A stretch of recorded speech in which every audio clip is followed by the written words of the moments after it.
blessings, Tyrone Bird.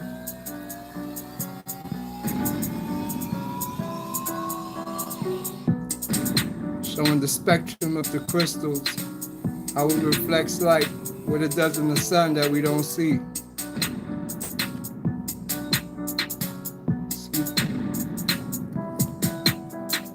Everything is live, ain't no camera tricks here. It's just me with the sun, the father right here. This is what he does that we don't see. See the rainbow? See the purple? See the sun coming through? Reflecting off the crystal.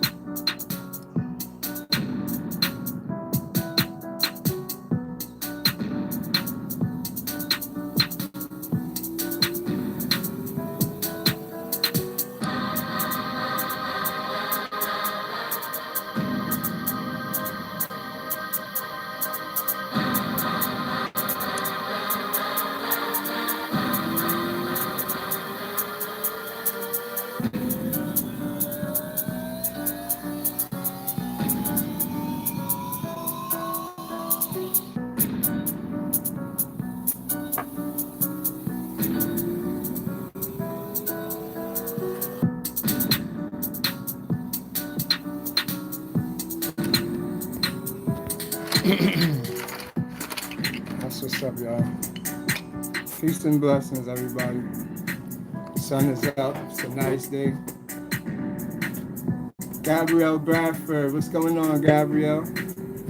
You know, speaking of that with Gabrielle, we were supposed to be doing some sovereignty for you. I gotta pull out the paperwork. It's a lot of paperwork. It's in my barrel. I'm gonna take it out for you. We could start with that.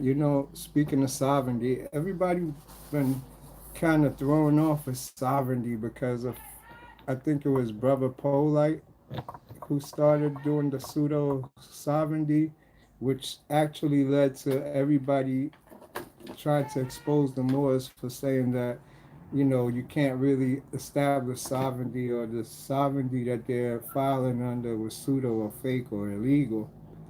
And that led to a whole bunch of people being discouraged in trying to seek out sovereignty, which is very important. I'm glad to see you, Ms. Bradford. And let's discuss that real quick, and probably this will help people on the path towards their own sovereignty. you know, this sovereignty issue that we're trying to look about, let me see. Everybody, we don't know our past, and our past give us the right to actually have uh, you have the right to culture, nationality, by international law. This is under what's called the rights, the human rights for everybody. And so under the human rights, this was established through peace treaties that was here prior set up before we the what we are we're under the, you could say, democratic independence or whatever. These was orders that was signed before, a long time ago, with the indigenous people such as the Iroquois and all the different indigenous people that actually was in the United States prior to. And you got different states that was on from the Watashi Indians. These is why these certain groups, you hear Iroquois, Watashi, why you don't hear about these unknown groups? Well, these groups established themselves as governments, and they was actually who, the Europeans or the colonizers had to deal with to actually get a transfer of government. When they buy, like when you hear like the Louisiana Purchase, for example, how Napoleon, the French owned the North Carolina, Louisiana, all those states belong to the French. How is that possible if we are under United States federal government? Thanks for all of you teachings. You're greatly appreciated. You're welcome, Gabrielle Bradford, no doubt. So with that now in mind, with all the different peace and love treaties that we have, you have different times, like when we say our president, the first president, George Washington. George Washington was not the first president. He was the first president underneath the what is it? The Confederate Union. So the Confederation is what we live under today. Under our Constitution is under the Confederation, but prior before we had other Constitution and 15 other presidents prior to George Washington. George Washington was probably the 15th to 16th president, but he was the first president under the Confederation, which is what we live under the Constitution. But he's not the first president. You know, when we was under before the Confederate. That's true. They speak of the truth, but a lot of people can't see that he's doing what we needed to do. But that's a fact. Well, you see, it's important for us to understand. This is actually weaving your perception. When you come listen to me, it's not actually to make you change your views of life and see good and bad. It's just to put your perspective into its right places so you have a right perspective of reality, because they tend to leave it as a question mark, and we tend to have our own imaginary imagination of how life is, reality is, how history went. So it's good to see it from the right angle and make you will things into your reality the right way instead of using imagination. So that's important. Well, under the different treaties, we have now George Washington, who was like the 13th or something president or whatever, but the first under the Confederation. You see, these has to be upheld. These, and the fact that they have to be upheld give indigenous people, minority people, people of different ethnicity that is indigenous to the earth, the possibility and the fact that peace and love, Raven, how you doing? It give you the opportunity not just to change your nationality, but establish your nationality too. If you don't know one exists, you have to have one if you legally want to establish yourself. You can't actually be a citizen and say you want to do anything because you're under jurisdiction. Whose jurisdiction are you under? As a citizen, you're under the government's jurisdiction. They have to provide a place for you. Have to. You don't have to work for this. They have to provide a place for you. They have to give you medical and they have to give you food. That's a fact. You're a franchise because you have a social security number. Being that you have a social security number, you're no different from a basketball player. The bleachers up top where the big franchise owners is at is called Europe. Europe owns the United States. The United States as a corporation is called the District of Columbia. It's not actually the United States. It's a corporation.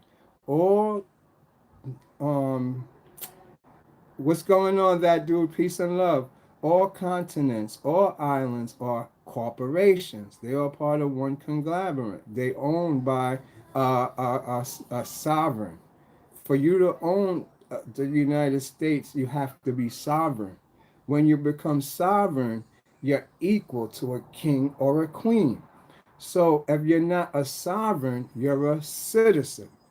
If you're a citizen, you're under the jurisdiction of a king or a queen. United States, as you know, was open to the public and they all came in. Who opened it? The king and queen. They let all the criminals in that they didn't want in their country. That's how it all started. But now you're a franchise, you're a basketball player, you're a team. They take care of you, but you're under their jurisdiction. When they're under their jurisdiction, you're under what's called statutory law. Statutory law is not real law. It's a law written for corporations. England did not declare us independent from them. Definitely, we're the chattel goods of England. We're the money, we're the blood and sweat and credit for England, for the United States, and just about for the whole America, I mean the world now. That's the messed up thing. They get so smart with it, they constantly remix and put us more in debt, put us more in hole. So being that, you know, the whole chattel comes down to now bonds, trust. You see, those is important. Certificates, mortgages, those terms actually denotes you're a leasee or you're leasing something. So the first bond is it's a certificate of bondage or indentureship. So a certificate such as a birth certificate, there means you're just the holder of a piece of paper that is not the actual paper, because any type of certificate is just like a lease or rent papers. That's it. It's not the title. You want the title, which will be called a record of it. So you have a birth record and you have a birth certificate. They keep your birth record, but they give you a birth certificate. The birth record says that you're a trustee and you're an estate. On your paper, on the birth certificate, they call you human and all this stuff, your parents. That's not the real truth. The real truth, they got you like a corporation, and you're more like of an entity than you are. Human life and civilian life is played out under a government construct.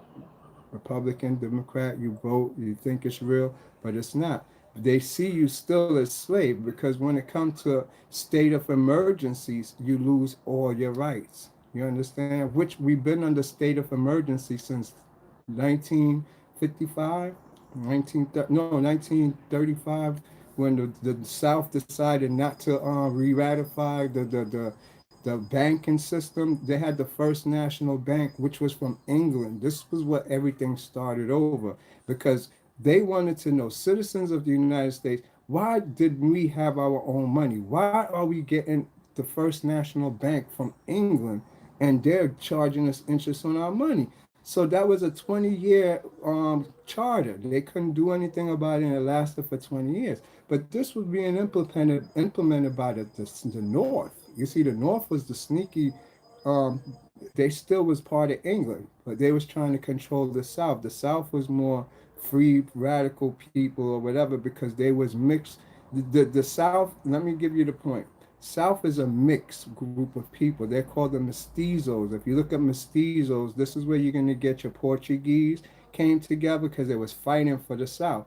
The Germans and the French. These group of people was actually at war for the South, and they became the Southern people of today. That's why the Southern people speak different from the Northern people. Northern people speak more English bound, old English bound, where you get your Southern, like your Italian type voice. And your Southern people, they got a more slave type of slang like the slave people do, because they wasn't at that time mentally cultivated. They was more naturalists. You understand what I'm saying? Well, these people was the intelligence one that came and took over the system.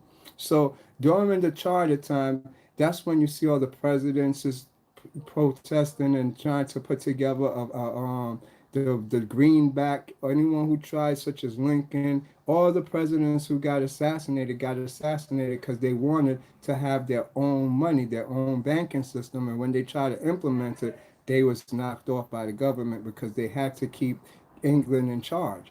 So now that you know that our money, we don't up to today make our own money, that should red flag you. Why is that? A big country like ourselves, why are we paying interest on money? We're supposed to have interest-free money because we're our own power. But no, we still got the charter going. Whoever came and got assassinated so that they could re-sign it. But it was what was it, 1925 or 35? I'm not sure the year, when the North and the South got into a big contention. It was time to re-sign. The South walked away. When the South did not come and sign, that put us into a state of emergency, and we've been in a state of emergency ever since. And since that's not been ever re-ratified, the Constitution is null and void. It don't really stand. They're not telling you that we're in a state of emergency and the Constitution don't really stand. They just making a lot of statutory laws, and you see a lot of changes, how we went from the United States of America, whereas United, capital U, United, on lowercase, capital S for states, and then lowercase, the whole word, put it like that, with just the capital where it go. That's how we started off as our United States when it was free. Every man and woman is entitled to 40 acres and a mule, and Washington, D.C. is the only squared area that is actually the Supreme Court. The Supreme Court is the court for common law, for what we was under as blood and flesh people. Because if you got flesh and skin, you're only obliged to the common law, which is a biblical law. You're not under statutory law, which is corporate laws. You understand? It's a difference. So now we only were supposed to be going to a Supreme Court. We're not supposed to go to district courts. District courts are corporation courts. anything that is not Supreme Court is a corporation. It's illegal. But we don't know all that stuff, so we just do what it say. That's why sovereign people have to know the law. You can't just assume sovereign and can't defend yourself. You have to know how to defend yourself in court. So by you learning what went wrong and why sovereign exists and have the right now, these are the terms that it stands under. So being that now, you have the sovereign being established and you understand how it goes. Let me see. Did I leave off anything important at that part that you need to know? Besides the banking system is the real, perpetrator behind our being bonded and actually in debt, because the fact that now when the first actual bank 20 years was up and it was time for re-ratification, the United States started protesting it. So with them protesting again, if this is when your Boston Tea Party, all these things started coming into play. I hope he doesn't delete this. The Boston Tea Party and everything started coming around the same time that this started taking occurring. You had now militia groups that were sent out from England they actually converged around the United States. The United States was surrounded by militia groups from other countries anyway. We was already pinned down. There was nothing you could do. They came in 1922 and burnt down the White House, burnt it down. Nobody can do nothing about it. Like just watched it burn down just to show their power. But nobody don't notice. You could find out and look that they burnt down the White House. How you just come and burn down the White House? That was to show you to don't try to rebel against them. But anyway, the rebellion tried to go at first, and during this time now, before they did the second charter for the second 20 years of the First National Bank, you had a lot of people that was trying to start up their own system and implement their own system. And with that now, that's when you had a second group of people that was put inside the United States, which is the Masons. The Masons was just to make sure that the charter stayed the same, that nobody could create their own money because they planned to use us. So what they did was create a war inside the United States. When you create a war and you're lending the people money, which is what they was doing under the first charter, the money has to be circulated towards defense for the government for war. So when they came and made the wars, actually the money now that they owed England was in the debt that they don't have to pay because they had to use it to buy weapons, pay soldiers, and defend themselves against England, who was perpetrating like militia group or the opponent. So now once this happened and it was over, all the gold of the United States had to be confiscated because they said England said they wanted their money.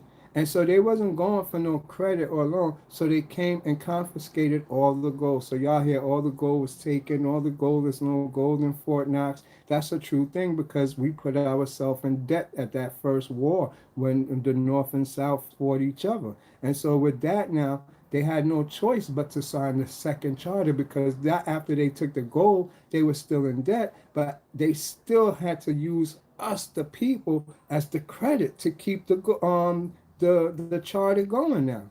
So now that's how the people became the gold of the world because now they ran out of gold, they ran out of money, and so now it's the people they have to pimp.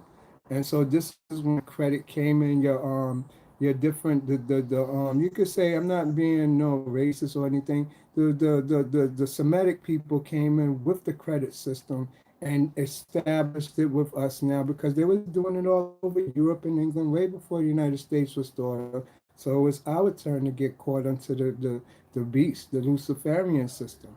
So once we got caught up in the Luciferian system, we lost our sovereignty, our 40 acres and a mule, which was in the beginning, the very beginning, when it was United States spread the long world. When this now charter second came in, we went to the US of A. We changed it up. It was the first corporation name, all capital letters, US of A. You understand? And so it kept switching up with everybody now becoming what we call chattel goods. I seek, God bless you, peace and blessings. So with everybody now becoming chattel goods, this is where you would see a lot of English and Portuguese and French corporation came together to form a conglomerate called the Eastern Corporation, the West Indies Corporation, the West African Corporation. These was great crystals, perfumes, incense to different countries. When Chateau Goods came into it, head straight to Africa and started moving human beings, and that's how slavery came in. It didn't wasn't like that in the 13 and 12s and 1100s. It came in after they realized this is where the money is at, because the United States was the Chateau Goods for England. Everybody caught on, and so now this started a big frenzy where slavery and taking people goes, that story. But this is about sovereignty. I could take you into that. But you need to learn the law of what happened. Nice and sitting here listening. So just wines when I move the phone and inform you. Keep spreading your knowledge. She's only. Thank you. Thank you. God bless you too. That's what it's about. We have to spread the knowledge. Let me tell you, if you don't understand, you have to be what's called a real party creditor. A real party creditor will help you to leave the citizen life where you're under government jurisdiction. For you to take that route, it's like you have to study law. I ain't gonna deny myself and who I am. I took more study. I am a more. You know what I'm saying? And I'm vowed to help every human being. I took mines out of my heart chakra, so it's real. I said, yo, give it away. I give my dollar away to somebody who asks me for a dollar, and I'll be broke, And I know I could ask somebody for a dollar and get a dollar quicker than he could get a dollar. You understand what I'm saying? So it's just in me to do good, and it always put me in trouble. But there's a more. You learn two paths for a more. You about sovereignty if I didn't wasn't a more and studied more science and studied more law. And so once you have the first part of being a more is you're gonna either be a L or a Bay. Whoever want to confirm this, and it's more Al, and a bunch of other ones. But for us in the West, Al and those other names go to the East. But in the West, Bay and Day rules. You know what I'm saying? And so you get a lot of people that's under L, like mine's is Mark L, spelled MAWKEL. And so I study religion. That's my study, philosophy, religion, because all else studies that science. But I had to first study under a Bay. You understand? So as a Bay, you had to learn the law. That means I had to write my own affidavits in court. I had to be my own lawyer. Nobody could represent me. I had to learn from studying other case laws. So I studied the law, know how to defend myself, reopen back cases, all those things that led me to be able to write my own affidavits. I could file a complaint against you, follow up, sue you, and take your car. And you wouldn't even know I did that and what happened, and I win. I know all the tricks of the trade. And this is what you will have to learn if you want to be a sovereign. It's not just about I'm free and I'm sovereign. So let me give you some example of what goes on in there. It's like you don't know you have a name that's being traded on the stock exchange daily because you have what's called an OBM number. What's an OBM number? The OBM number is the charge on a crime. Okay? Let's say you catch a ticket for speeding. You might pay a 40, 60, $80 ticket, but that's not the real charge. That charge is probably worth like 500,000. Especially like possession of any substance or driving, under controlled substance. There's an OBM number that is on there. So when you go to court, you actually not paying for the actual whole charge. You're only paying what you're being charged for. This is where it gets kind of complicated why people go to jail, because a charge you could discharge it as if you're the owner of your estates. But if you're not your estates and you're under the jurisdiction, you're being charged, and the charge will be guilty or not guilty. They don't say, are you guilty or innocent? When you're being charged, you're charged with the same charge, but you're saying the same thing. So regardless of your plea, it's still under their jurisdiction. They say guilty or not guilty. They give you a choice. It's the same choice, but they don't ask you if you're innocent. So you never discharge the charge, so you always have it on your record. It becomes a record because it was never discharged. Your OBM is the price of the crime, the literal crime, which you cannot discharge. So you pay a monetary value fee, or you go to court and sit inside of a cell. This is where you would sit now as Chateau Goods while your name is being traded on that OBM ticket and day trading. The value now is $1 million for a basic crime, but you wouldn't know that because you're just gonna take the plea. And once you do that, they take the OBM, the paperwork you sign, and use it to trade with daily. So it's just on the bill that it's $1 million fine, but when they put it in day trading, it's actually worth money as numbers on the computer, and money spits out interest-free money off your crime, and then they put the bill back, and actually you're sitting there as Chateau Good while they're making millions of dollars. This is where people started filing this thing called a 1099 with the IRS to take back their name. You could take your name back off of that and be what's called a real party creditor. So when you do that now, it's like your life changes. Your life will actually, they don't, when you look into credit, let me explain to you. When somebody tell you you got good credit, yo, you've been approved for something, that's a lie. You got already, you're born with that trust that they stamp on the bottom of your feet that they give to the federal government. It gives you millions, maybe billions of dollars, your value. So when they actually tell you you got this much credit, they're just looking into your valued money that's way more than 20 houses, 100 houses, and they're telling you you qualify off your money already. You remember, you're the blood, sweat, and tear and credit of this country. So everybody has a value to them, a monetary value to you. So that's what they call in your credit, but they're not telling you how much it's really worth. That's why credit has to keep refreshing and renewing, because your money is greater, your asset is greater than the credit itself. So once you understand that, you will see you take back yourself from off of them by filing a 1040 and a 1099 with the IRS. Then they won't be interested in you. They don't want to lock you up no more, because when they lock you up, you're paying for it. They know you're part of the system. You're in it. But if you're a sovereign, they don't want you in their prison. They don't want to have nothing to do with you, because you don't have an OBM number they could use on the stock exchange. So that's why a lot of people became national citizens. You know, who people like David Koresh and all those people who look like militants, they just free citizens, like in Elohim City and Oklahoma and all them. You know, it's a lot of people who know the signs and actually live as free, sovereign people, 40 acres and a mule. So those is the basic philosophy of why people file sovereignty. Now, Obama did a speech and he was telling everybody that they need to go and file for their nationality, because if not, you know, under the rights, indigenous people only have what's called the Bill of Rights. You under only the amendments. You understand? You get amended every 10 years. It's rights. You don't have no constitutional rights like everybody else. You're under amendment part that gets re-ratified every 10 or 20 years, maybe even 5.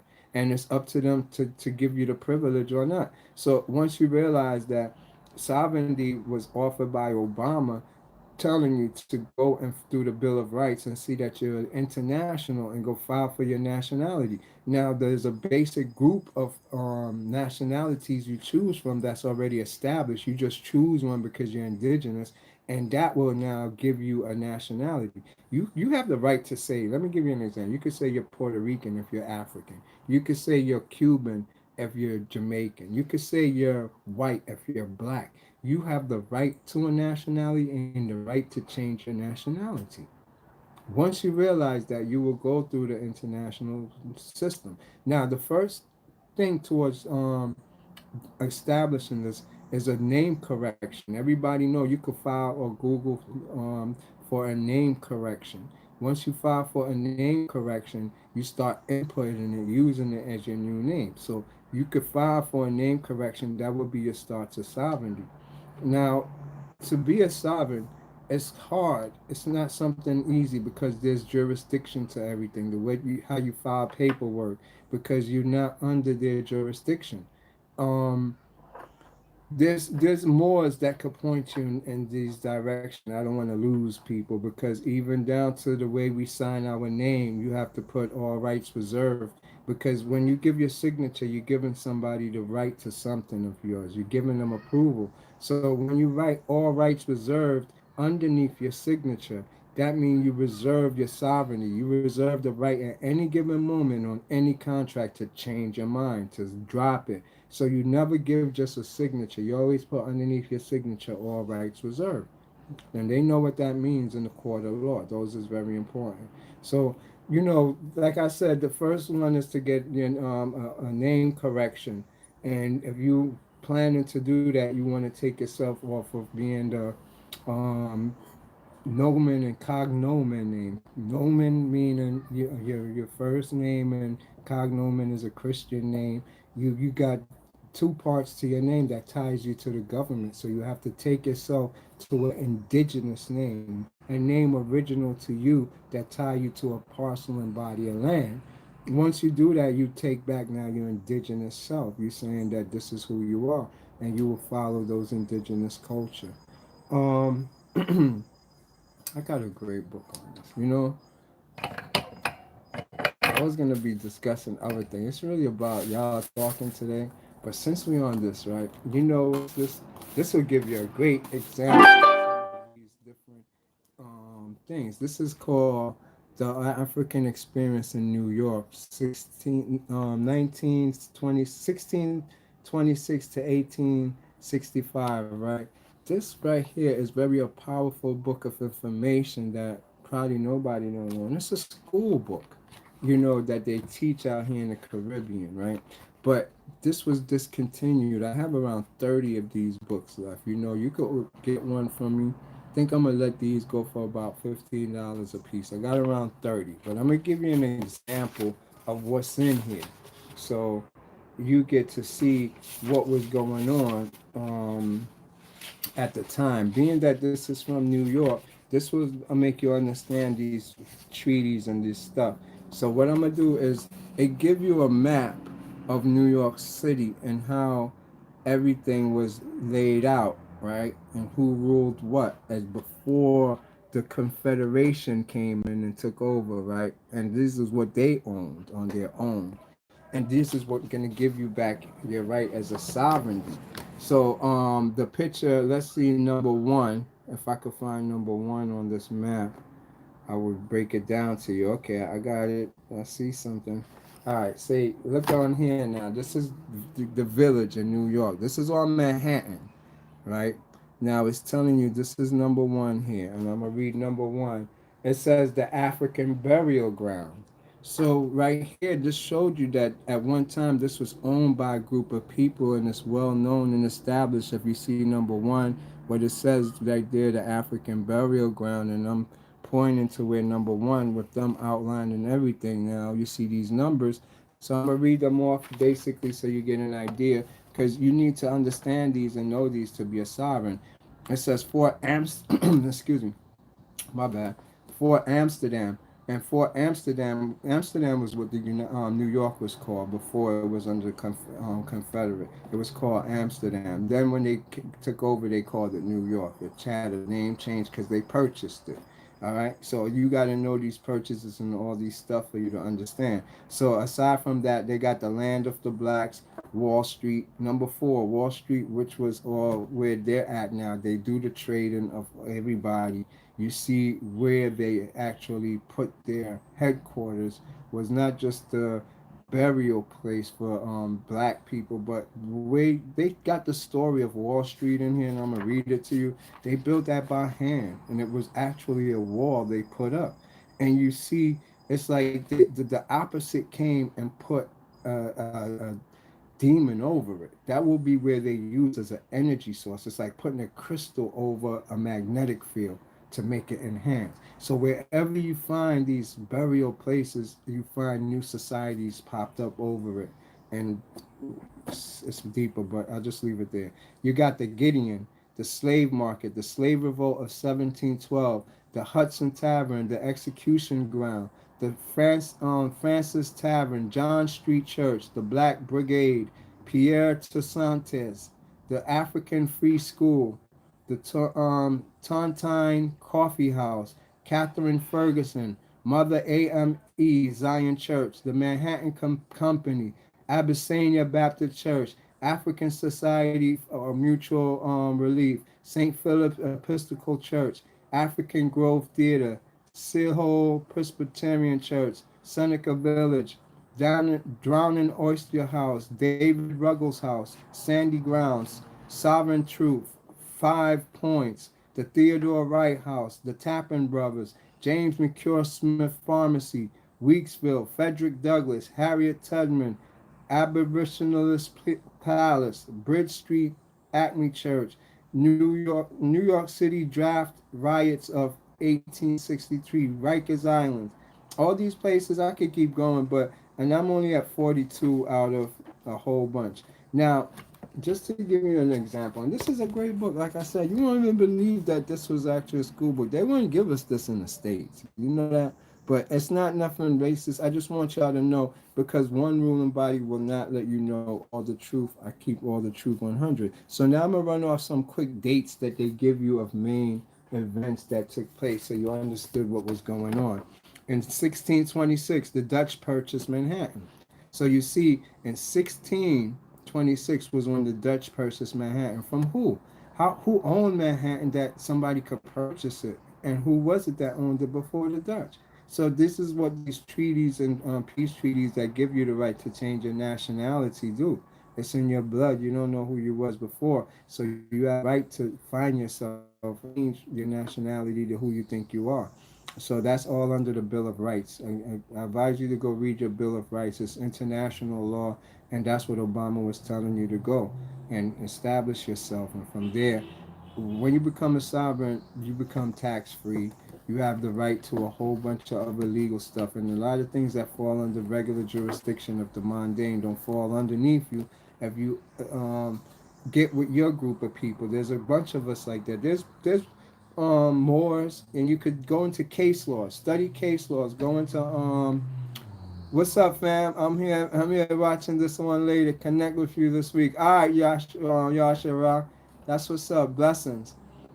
Yeah, you see, you got to connect with other people who have it because I know there's people who file their paperwork and take it to human resources, and even they're not taxed on their checks. The government honors it. You know, even I'm talking people who buy their houses tax free, people who will pay taxes certain parts of their house, such as for sidewalks and land, tax free.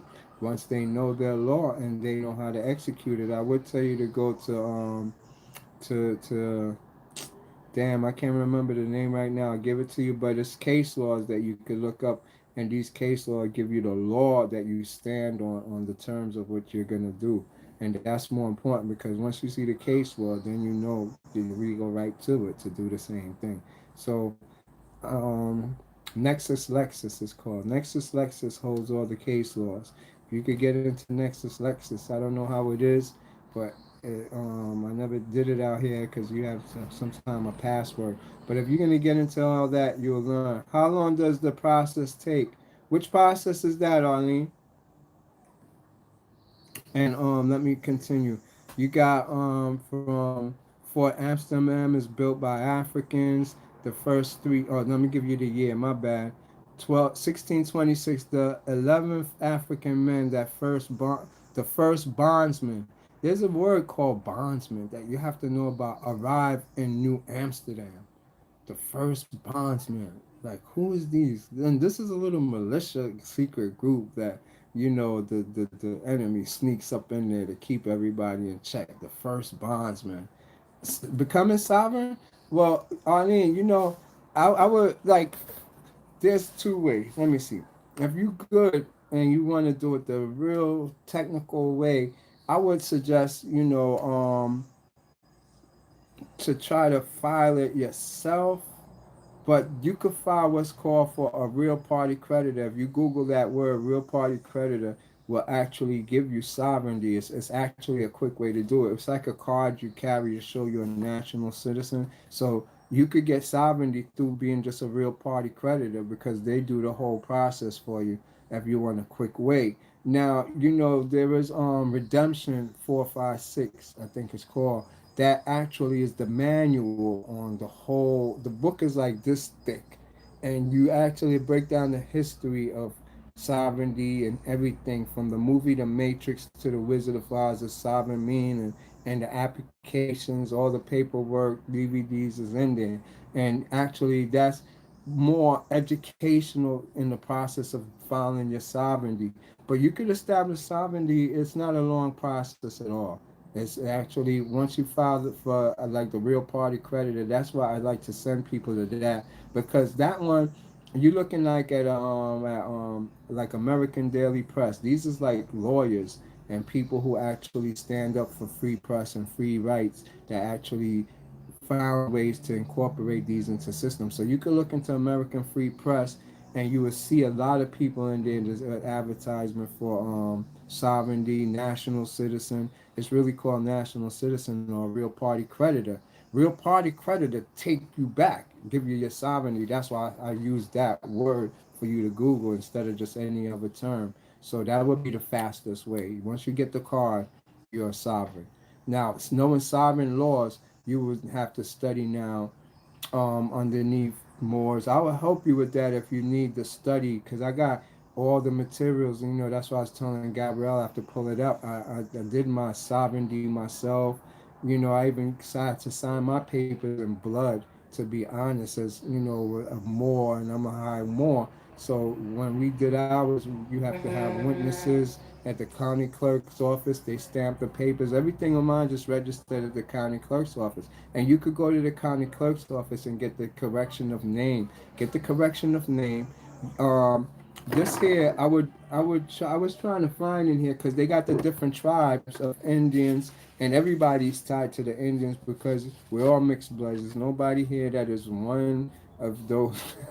Don't try to say you're just one thing, because that's not today, not today. So once you know all the indigenous tribes, you would go with which one you're accustomed to or you feel you're part of. Most people claim the Iroquois or Watashi tribes, and you got in other ones that I can't remember right now. It's been a while that I did it, but I could pull up my whole sovereignty thing and share it with y'all and show you the paperwork, show you all the different applications you need, because I got them all, like correction of name, declaration of affidavit of facts, who you change in your name. You file all of these and give your reason why you're giving back your name as affidavit of facts, and you will submit it into the county clerk's office. They just stamp and approve it. Once you get the stamp and approve, you are the legal person to wear that name now. It don't become legal till you use it, till it's in systems, till it's being dated into the computers. Then it becomes legal. You go to the Social Security office and change your name to match the new name. Now, as you get more into sovereignty and learn about like you have your estates, and that you're the trustee of your estates. You see, when we're talking this type of talk now, you talking learning the UCC codes. If you could learn the UCC codes, you'd be on your way to legal, taking yourself out of the jurisdiction. That's the next level. On paper, like say you sign your name Arlene Macy or whatever, it will be in brackets to so you're not on the paper, you're not of it. Bracket in your name actually show you're not in this jurisdiction of. By having a P.O. box and not having an address, they don't have jurisdiction of your house, because they have jurisdiction by the post office box. Your address on your house give them jurisdiction. So people who sovereign only keep a P.O. box because they can't come on their lawn, their land, this and this. But you know that's more in depth. But I'm giving you the depth of it. Look into trustee in your estates, because that's why you hear Michael Jackson estates, this person estates, this person estates. Those is important to actually add into the equation to know the law part of it. This is where you want to know now. What am I entitled to as a sovereign? What does this mean? You know, what you filing as your real party creditor, you're taking back your straw man. They're not in control of that. They can't use it on the stock exchange no more, and your name is not being just floated all around in the system. You're the one and back in control. That's what real party creditor means. You understand? So now you're back in control of your name.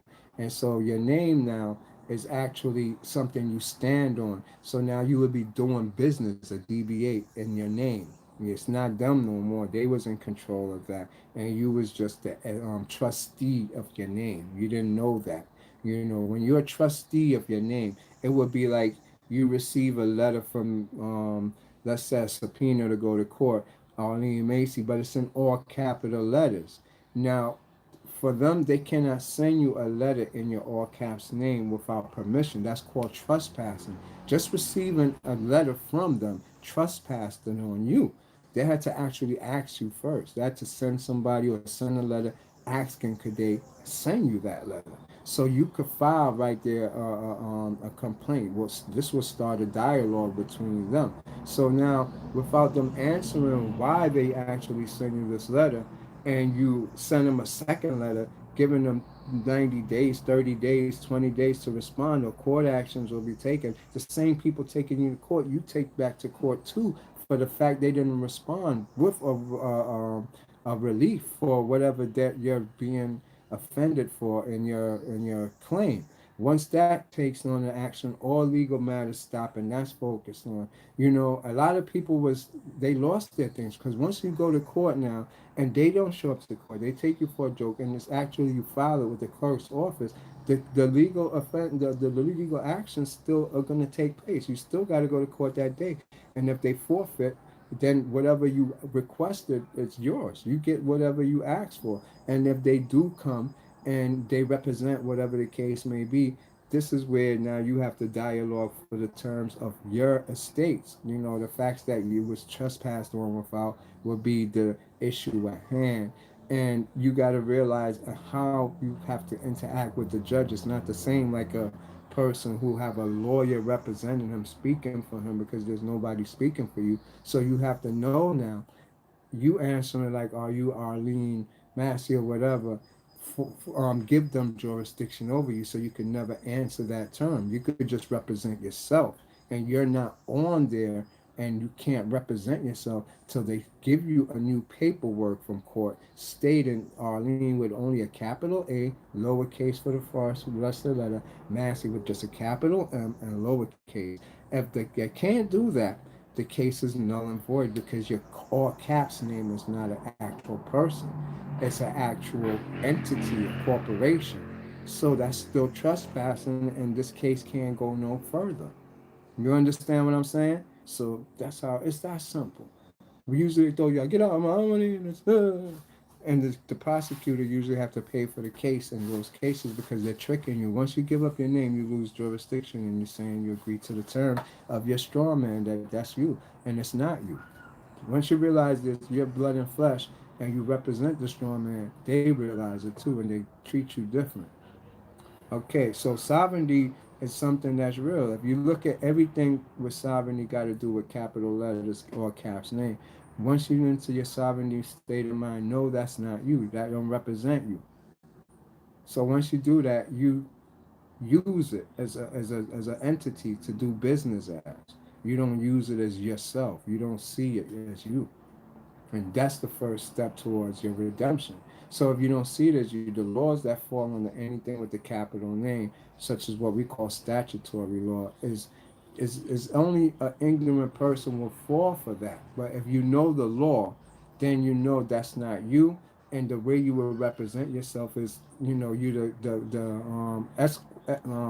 what is it? Executor of your estate. So you would carry yourself like an executor. You carry executive decisions for your estates. Your estates is your strawman because you're a real party creditor now. You understand what I'm saying? So that will help you establish yourself. And under those guidelines, you got international laws. You could Google what is a sovereign entitled to as far as your bills, taxes. IRS can't touch you. You don't pay taxes. There's no such thing with a sovereign person or a real party creditor anymore. You understand? That's why you file that paperwork I tell you to. If you want, I could screenshot most of these instructions I received a long time ago. They on papers that's old, man. You know, when I did my more initiation. And so a lot of this could still help y'all because it tell you how your district court operate and how to protect yourself as law of the land. We under the colored law of the Supreme Court, and we only supposed to oblige to the Supreme Court. But the judge that we actually stand in front of is a traitor, a sellout. He's not for you. He's against you. He's for the corporations, not even the Supreme Court themselves. You understand? He don't have nothing to do with the Supreme Court. Supreme Court don't have nothing to do with it. That's why Supreme Court is always overruling their decisions. They're not together. You understand? The Supreme Court is for you. That this one, this is the beast right here. They're out to get you. They're out to trick you. If air they can make it illegal, they're gonna make it illegal so they can make $1 off of you by putting beds in buildings. BB, beds in buildings. They just already hope you mess up so you could go sit in the bed and building while they trade. The trading makes the money, not the small crime you're in the prison for. You're just chattel goods, meaning you're just sitting there waiting while they making billions and billions of dollars off a mistake you made. You understand what's going on? It's about your crime. You pleading guilty. Once you say I'm guilty, cha-ching, everybody in the world get paid off of that because they trade in that piece of paper you got signed in there. You understand? That's what's going on. You got these is all done by the same corporation. The same people is under one conglomerate that own the jail system, own the IRS system, that own the Federal Reserve system. It's one system. Y'all are gonna get me killed. Let me shut up. You see this? I know I just caught myself. Y'all about to get into some stuff I'm not supposed to be on here talking about. Okay, let's get back to reality because, we all good peoples here. We don't need to be talking about our government. Government kill my ass. I didn't even get started with y'all yet. Ah, okay, here you go. This is the word. You see how life works out? Confederacy. And this is why y'all gotta fuck with this book, man. I'm telling you, get this book. This is the truth. You see this word Confederacy right here? Did I hit it? Confederacy. Thank you, Gabrielle Bradford. I'm trying to help. That's all I'm here for, some more. You see this word? Let me tell you. You see what it says right here? Confederacy. The group of 11 southern states that withdrew from the United States, an act that led to the Civil War. You remember I told you this was what we are under, a state of emergency because they withdrew? It's under this Confederacy. So now you understand why yeah, redemption 456. I'm just commenting knowledge that everyone will want to remember.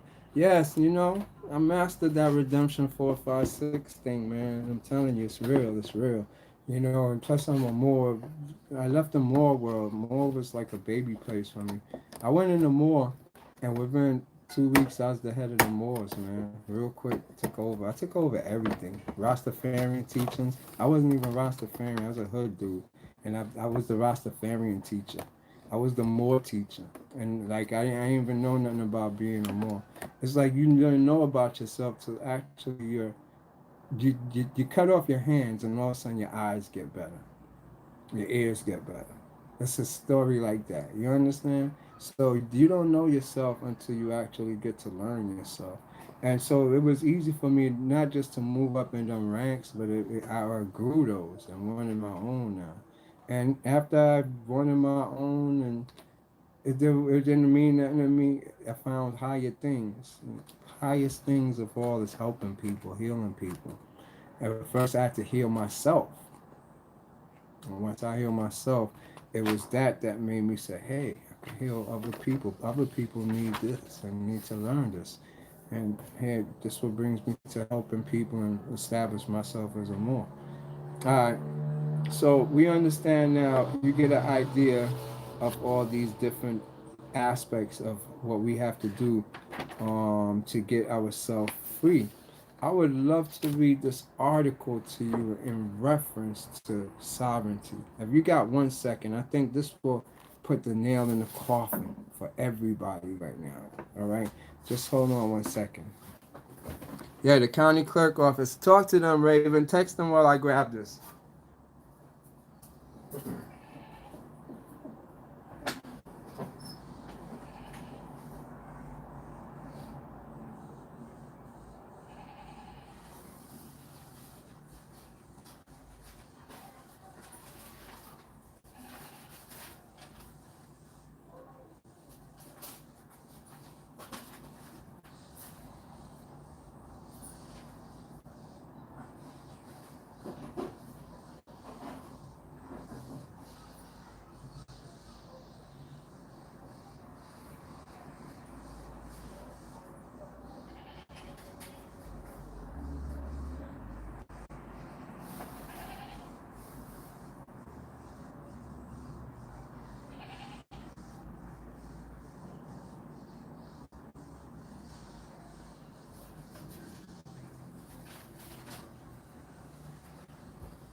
There I go. Let me see if I got it here. Man, this story is incredible, but you know, we needed to understand sovereignty and how it works.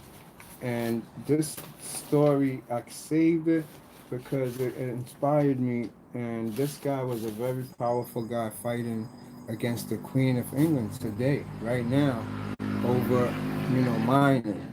Um, I picked up the wrong piece of paper. One more second. I'm gonna leave this music on while I grab it. Okay, just bear with me, y'all. I want y'all to hear this story, though.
All right, thank you for waiting. Yo, this was in my fridge, yo. I got this fridge. It's my stash though. It's not plugged in or anything. It's just full of crystals. Like I need a storage place that actually don't make a mess all over the place. Doing crystals is a messy job, So I got this refrigerator that I just have all my best piece specimens and yeah, for you to get an example of specimens, it's like, I went crystal shopping today. That's why I'm not all cleaned up. Like, this is it right here. I was in the mine. Look at this big crystal right here. This is a dragon ball. This is perfect. Look at the coloration on it. I love this. And for you to see what's inside of it, it got the little cap. You see what's inside? It's just all crystal, the whole thing. This is the inside of it. All you gotta do is strip off the coat, this coat right here. You got one of the biggest crystal balls, or just a big crystal. This is very important. We're gonna talk about this in a minute. If you was to see it cleansed up or whatever, or just how it is pure, this will be this same piece right here. This is it. So if you was to see me prior to it, like I went today. Oh Lord, you talking about messy. Look, this is one right here, but like I said, my job is messy. Look, this is a one big crystal, but it ain't cleaned up yet, or even nothing done to it. But this is how it would come out. So I'll be a mess, digging and chopping up my fingers all day. They'll never heal, but it's all part of the movement. It's important for you to understand, and I'm gonna explain to you why. And before, I'm not even gonna get into it too much because I want to read the sovereignty to you, but I'm gonna just tell you it in simple detail so you can see it. The reason why I'm offering y'all the greatest crystal in the world is because of this. Read what it says right there. It tells you. I'm gonna leave this there for a second so you can read just the title, really. It says the near infrared absorption spectrum of calcite.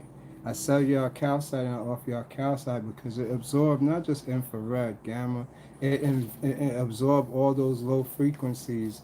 It's a write-up by the doctors and the physicists. It's the greatest thing in the world. That only channel one channel, and that's God. That crystal do that, and this shows it to you. I'm gonna read it to y'all later, but let's get to the sovereignty thing. This is what I want to read to y'all. This happened about a week or two ago over here.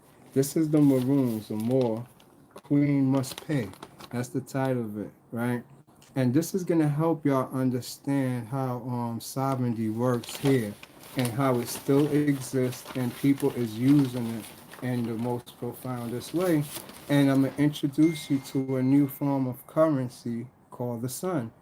The sun is going to be the new form of currency, and nobody know about this. In Africa, it's taken over. It already been put up on the stock exchange to. I mean, it's already been off put into the circulation and into market. The sun is going to be the new money, and I'll give you the name of it and tell you how it works right now. So sit back and listen.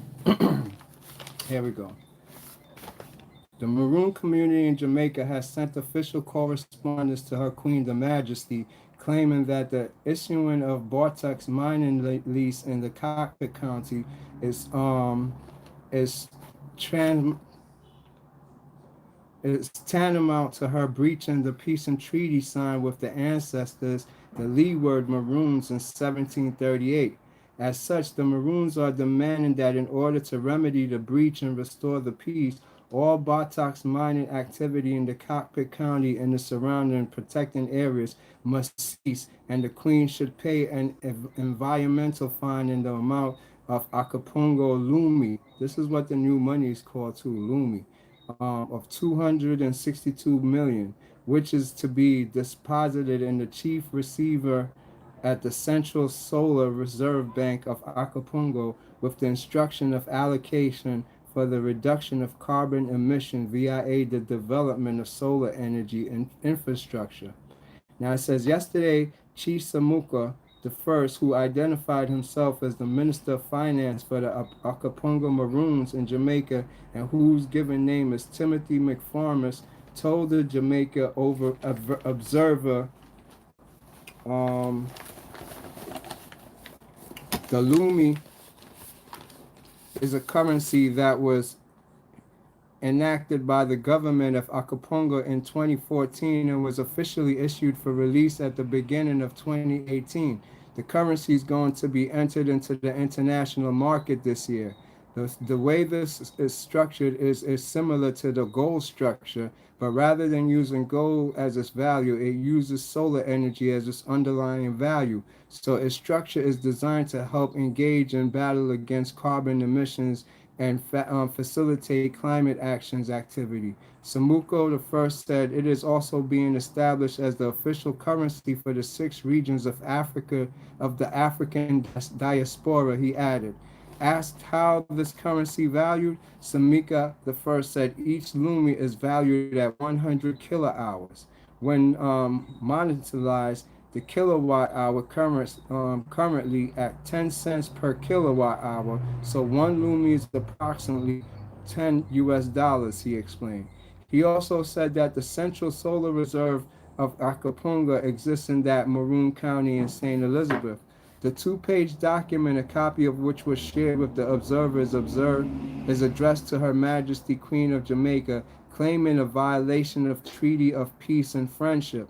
Chief Swamuka I told the observer that the document was sent via email to the Governor General's office on Monday and was physically delivered yesterday with the expectation that the correspondence will be sent to the Queen. We have sent our documentation directly to the Governor General, who is Her Majesty's designated representative on the island of Jamaica.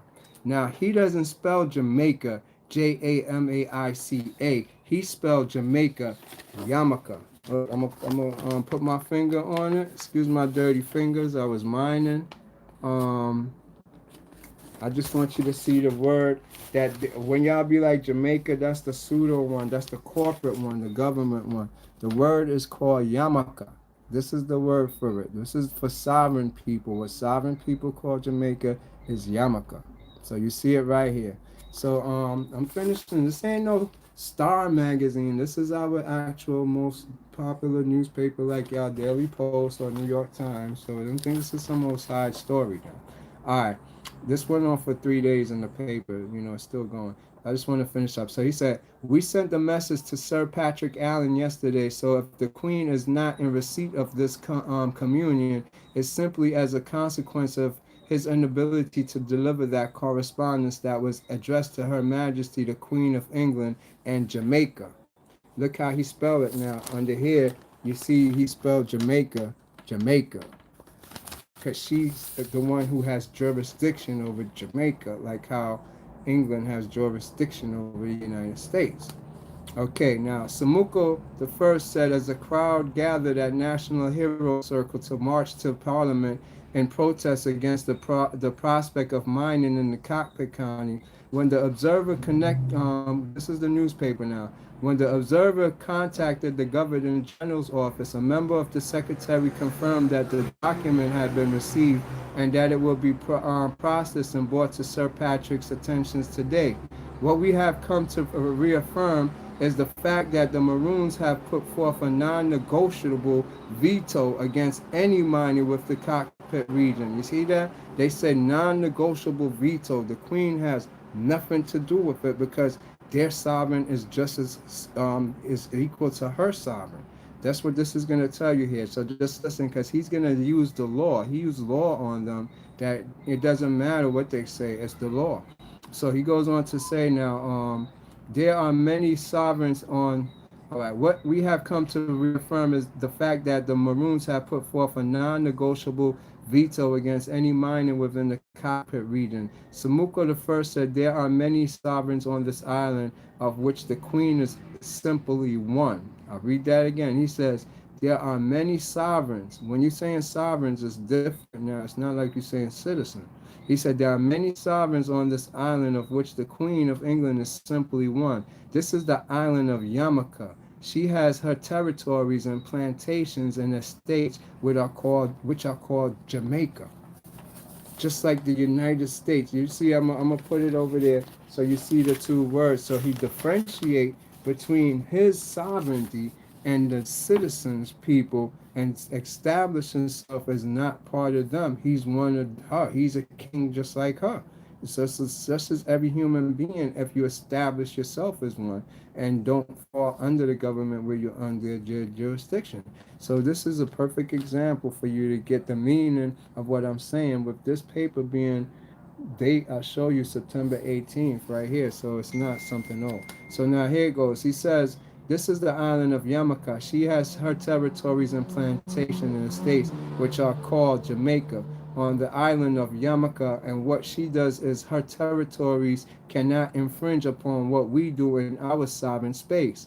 Consequently, we have a peace treaty with the Queen of Jamaica, and we find that mining in the Cockpit region is a complete violation of terms of peace and friendship, which we had extended to her forefathers, being King George, and which she is bound to by a treaty under this day into perpetuity, says Samuka I. In the document, the Maroons state, we must furthermore and accordingly declare that the Queen of Jamaica, though her own handling of by means of proximity, did issue mining lease ML 173 ETAL, and in some doing has violated oaths of peace and friendship made by her noble blood. Samuka I said the Maroon community is also calling on the Queen to acknowledge and honor the terms of the peace and treaty that was signed into perpetuity. Asked whether he expected Jamaica government. Now this is important. This is going to show you how even the United States government, once you got sovereignty, that's why a lot of people get kicked out of courtrooms and they say get out of here. This show you what the government could do against him now. He's saying, they say, asked whether he expected the Jamaican government and the Governor General to respect their 280-year-old agreement with the British. Samiko the first replied, we are not concerned about the opinions of the government of Jamaica. We don't need their approval, and we are not concerned with the opinions of the Governor General, Sir Patrick Allen. I nor any of the Maroons in Jamaica require his approval. What we are concerned about is the landlord, who is the Queen of England and of Jamaica, who is in violation of the terms of a peace and treaty and friendship upon she is bound and obliged through oaths and treaties of noble blood. It is not up to us to justify our presence. We are the indigenous here. It is in the terms of peace which we allow and permit Her Majesty the Queen to be here in peace according with friendship with us. So there is no question of whether we have documentation to prove that we can be here on this island of Yamaka. It is our island, says Samuka the First. The question, does Her Majesty the Queen have her papers in order? Our aim is to maintain an atmosphere of peace and friendship because these treaties is inviolable and it shall go on into perpetuity, but she has violated it and it's up to her to bring it back to a normal condition of cordiality and trust. So you get to understand sovereignty is real. That's my whole point to this. And, thank you for taking the time out to listen. And there is people who's defending it against the queen. Samuka the First here on this island right now, and they all respect him. He's big for what he's doing because she's actually fell back. She acknowledged what he said and pulling out the mining, all that stuff stopped, and she paid off the money. Everything is done. So you got to realize these things is real out here, man. And that's it really where we get off with the sovereignty. Ooh, this sovereignty turned into a long thing. You made me go get the box and pull out the real paperwork and show you. But you get the idea now. Um, I'm gonna see, like I said, we get into that more deeper. The book that I wanted to show y'all. Well, let me see.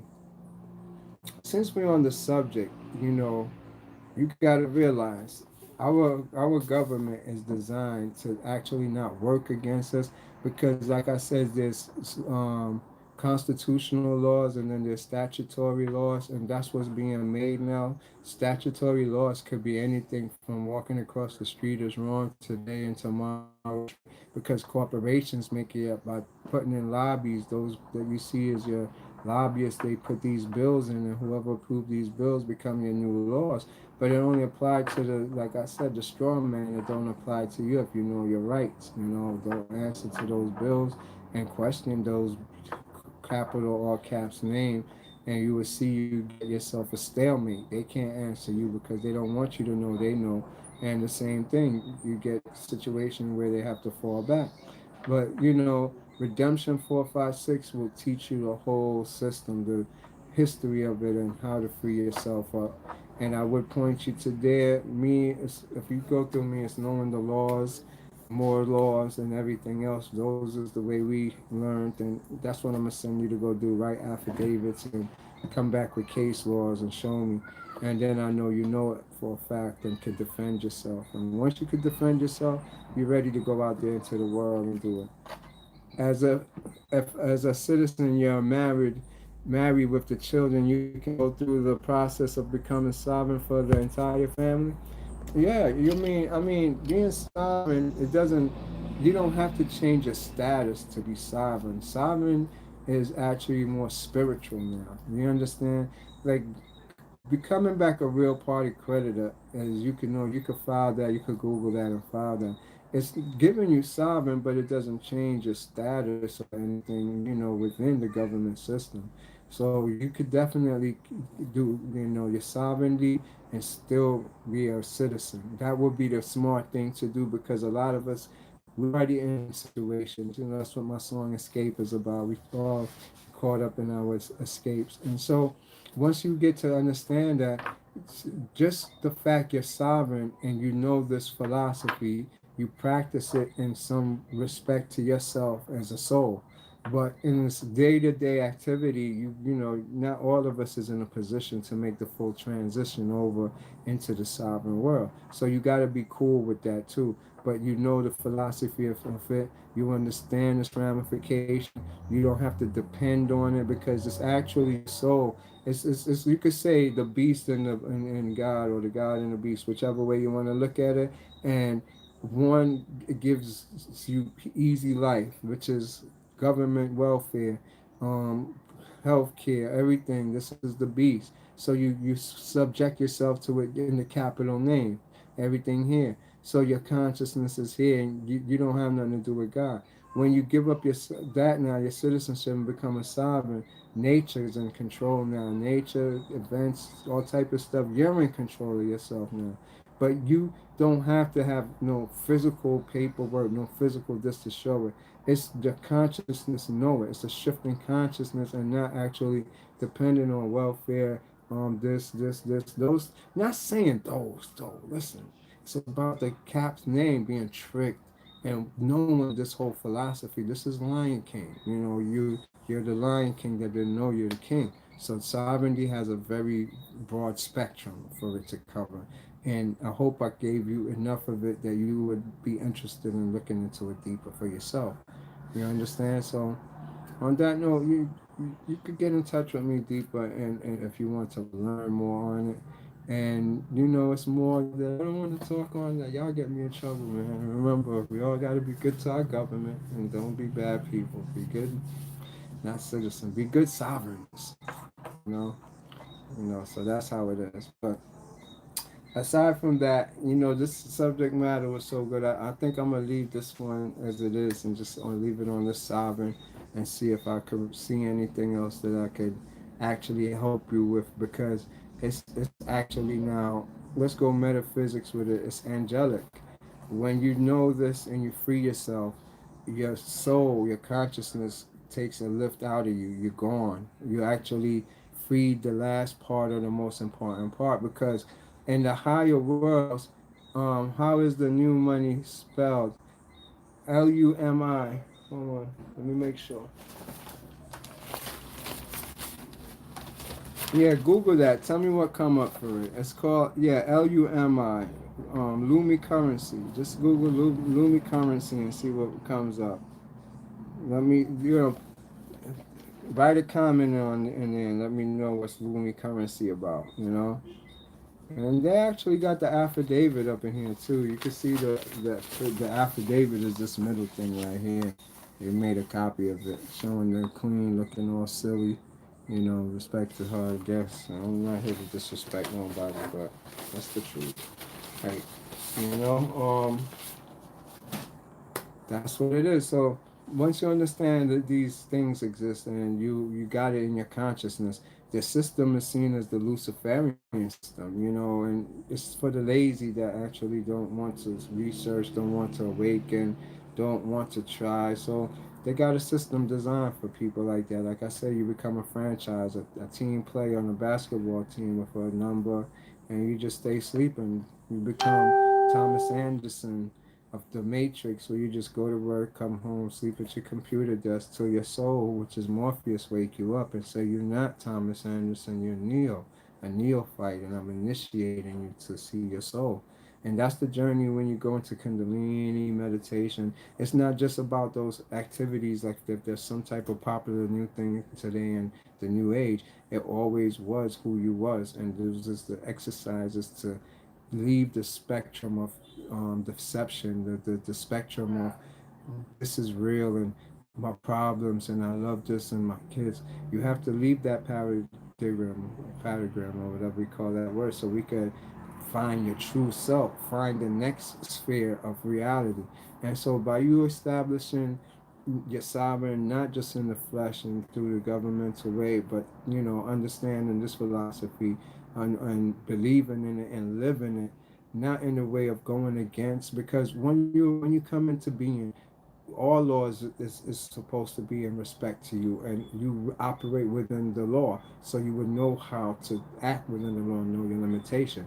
But at the same time, you know now to seek out other means, such as, like I said, your peace and love treaties and your Bill of Rights, which will guide you to getting your sovereignty by filing underneath the Bill of Rights for a nationality. Like I said, filing for a nationality, this is where it gets tricky. I'm gonna go on.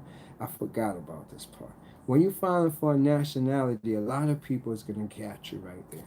This is where I'm gonna get caught up, the nationality part, because you got people trying to make money off of it. What you do is hold out right now. I'm gonna give you what to do. There's more procedure. All Moors did it, especially when it's when you in the system, you get to know when it's real.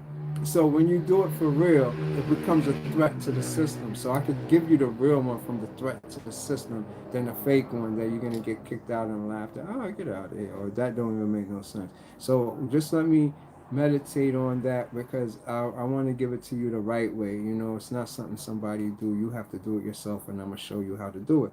But this now will take you into the nationality part without you going to somebody advertising it, and I can't vouch for them. It's a way to just do it yourself, and that's the way I'm gonna show you how to do it. And so, aside from that, claiming the nationality is good to do that. And the most common way, and you don't have to be a Moor to do it, is claiming a Bay, Day, El, Al, and the other one, there's seven of them. I don't know them. That's registered in Congress. Noble Drew Ali registered those names as sovereign names. So whoever have one of those names is registered as a sovereign just by that as your last name. You know, so once you take upon that name, now you don't have to give a reason. You don't have to be part of no more organization. That's not what he invented it for. You know, and so you become sovereign there, and it's a legal name that's seen as a family that occupied the body of land. So is the Iroquois, so is the Watashi, and a few other ones. Like I said, I don't know them off the top of my head, where I'll be able to give them to you. Those is where you, when you do your correction of name or name correction, you will put those as your last name. Or some people make up a last name that's just unique to themselves, and that now you got your change of name. Your nationality is going to be like a pedigree paper to just prove that this is your nationality. But like I said, it's going to be done in an affidavit. And we're not going to do it where you go file and say, okay, this is the nationality service, and I filed the application and they said this is my nationality. This is somebody's business, and they don't. You don't even know if they registered. What are they doing with it? I'm giving you court papers that you go file yourself. You filing court papers that change you, that change your status in court, that change you legally. That's all you're doing. So that's why I said just wait for me to do the nationality. Once you get the stamp from the clerk, that's all you need. That makes it legal. You just want legal changes. You don't need to prove nothing to nobody. You understand? This is all legal changes. The action is used in society. Once you use it, it becomes a living entity. It becomes who you are. Okay, so on that note, now I would help you with the nationality, but to if you going forward with it, it's a declaration of name change, and if you're gonna choose one of the basic tribes from what I just told you, choose one of them as the last name, and once you file these at your clerk's office, you start using it as public name, and it's in public file, and it's legal now. That's a legal, just normal way of sovereignty and name change. Now, when you're talking how we said laws of how you get, in your human resources or where you work at, as you have the right paperwork to show you're sovereign, you actually could not pay taxes. You have to paperwork. This is as simple as having your tax ID number instead of having a social security number. If you have a social security number, you get taxed. If you have a tax ID number, you won't be taxed. You understand? So you will have to file your tax ID number under your new name, and this will give you status as a sovereign because they don't use it as a citizen. So there's a few more that, like I said, these are slowly coming back as I sit here and we talk more. I get more of it coming, and I could tell you, but it wasn't the subject matter today. But it just because I saw Miss Bradford and it just kicked in. So, anyways, yes. Let me see if I covered everything as far as there right there, and once you're able to get your understanding of how the basic work, some people's get with a more, a honest more that could actually take them through the Moors we're doing, because Moors is an inner secret now, because a lot of people using it just to get the status. They actually got a pseudo way and a real way.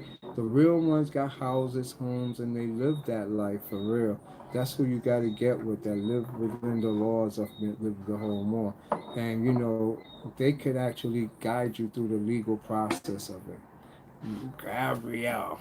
All right, Gabrielle. That's what's up. So you know now, well, let me see. In what ways do the soul communicate? Okay, that's a good question. All right, so let's talk about that real quick. You know, soul communication. You got a lot of people ask me about the soul, and I wanted to say about the soul is that you know the soul is your repulsive side of yourself. Remember, spirit and matter don't mix; they repel each other.